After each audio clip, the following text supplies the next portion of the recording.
Hello friends, સ્વાગત છે તમારું મારી ગુજરાતી રસોઈ ટિપ્સ ચેનલમાં। તો આજે આપણે બનાવીશું ખાવામાં એકદમ સ્વાદિષ્ટ અને સોફ્ટ સોજીના અપ્પમ। તો ચલો બનાવવાનું શરૂ કરીએ। સોજીના અપ્પમ બનાવવા માટે મેં અહીંયા 1 વાટકી સોજી લીધો છે। તો સૌથી પહેલા આપણે સોજીને એક બાઉલની અંદર લઈ લઈશું। સાથે જ આપણે અડધી વાટકી દહીં લઈશું। સાથે જ અડધી વાટકી જેટલું પાણી ઉમેરીશું। બધું જ મિક્સ કરી લઈશું। તો જ્યારે પણ તમે અપ્પમ બનાવો ત્યારે તમારે આ રીતનું માપ રાખવાનું છે। જો તમે આ રીતના માપથી તમે અપ્પમ બનાવશો તો તમારા અપ્પમ એકદમ સોફ્ટ અને ટેસ્ટી બનીને તૈયાર થશે। તો પાણી અને દહીં ઉમેરીને આપણે સોજીની અંદર સરસ મિક્સ કરી લીધું છે। તો હવે આપણે તેને ઢાંકીને 15 થી 20 મિનિટ માટે રહેવા દઈશું। તો આ રીતે આપણે સોજી અને દહીં સાથે મિક્સ કરી અને પલાળી રાખવાથી આપણો સોજી એકદમ સરસ રીતે ફૂલી જશે। તો 15 થી 20 મિનિટ જેટલો સમય થઈ ગયો છે। તો હવે આપણે ચેક કરી લઈશું। તો સોજી આપણો અહીંયા સરસ ફૂલી ગયો છે। તો હવે આપણે તેની અંદર વેજીટેબલ ઉમેરીશું। સૌથી પહેલાં ઝીણી સમારેલી ડુંગળી ઉમેરીશું। ઝીણા સમારેલા કેપ્સિકમ ઉમેરીશું। ઝીણા સમારેલા ટામેટાં ઉમેરીશું। ઝીણા સમારેલા લીલા મરચાં ઉમેરીશું। તો મરચાંનું પ્રમાણ તમે તમારા ટેસ્ટ પ્રમાણે વધતું ઓછું કરી શકો છો। સાથે જ નાની અડધી ચમચી જેટલો કારા મરીનો પાવડર ઉમેરીશું। સ્વાદ પ્રમાણે મીઠું ઉમેરીશું। ઝીણા સમારેલા લીલા ધાણા ઉમેરીશું। બધું સરસ મિક્સ કરી લઈશું। તો અપ્પમનું ખીરું આપણું અહીંયા થોડું જાડું છે એટલે આપણે અહીંયા થોડું પાણી ઉમેરીશું। તો આ રીતે તમારે થોડું થોડું પાણી ઉમેરી અને તમારે અહીંયા ખીરું બનાવવાનું છે। એક સામટું પાણી તમારે નથી ઉમેરવાનું। તો ખીરું ના તો વધારે જાડું કે ના વધારે પાતળું એ રીતનું તમારે અહીંયા ખીરું બનાવવાનું છે। મને અહીંયા થોડું હજુ જાડું લાગે છે એટલે હું 2 ચમચી જેટલું પાણી ઉમેરું છું। પાણી ઉમેરીને બધું સરસ મિક્સ કરી લઈશું।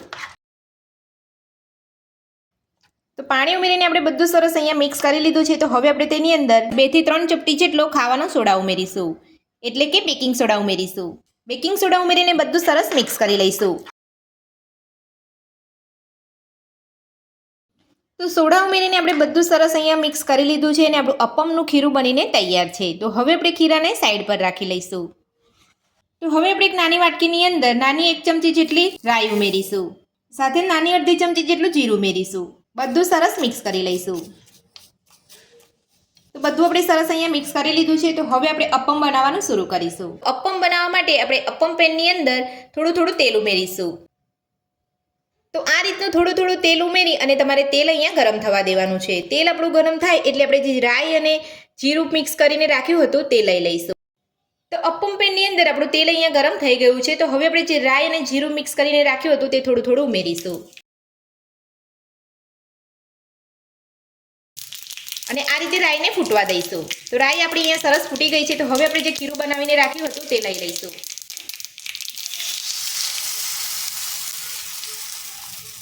તો આ રીતે આપણે અહીંયા અપ્પમ પેનની અંદર ચમચીથી જ ખીરું ઉમેરવાનું છે।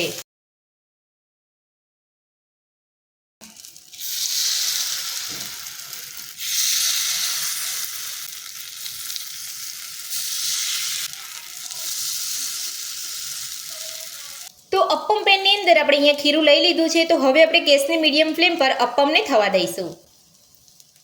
તો એક બાજુ અપ્પમ આપણે અહીંયા કૂક થઈ ગયા છે। તો હવે આપણે ચમચીની મદદથી પલટાવી લઈશું।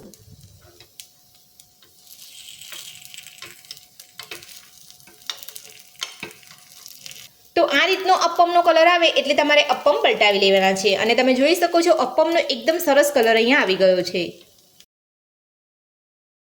તો બધા જ અપ્પમને આપણે આ રીતે પલટાવી લઈશું।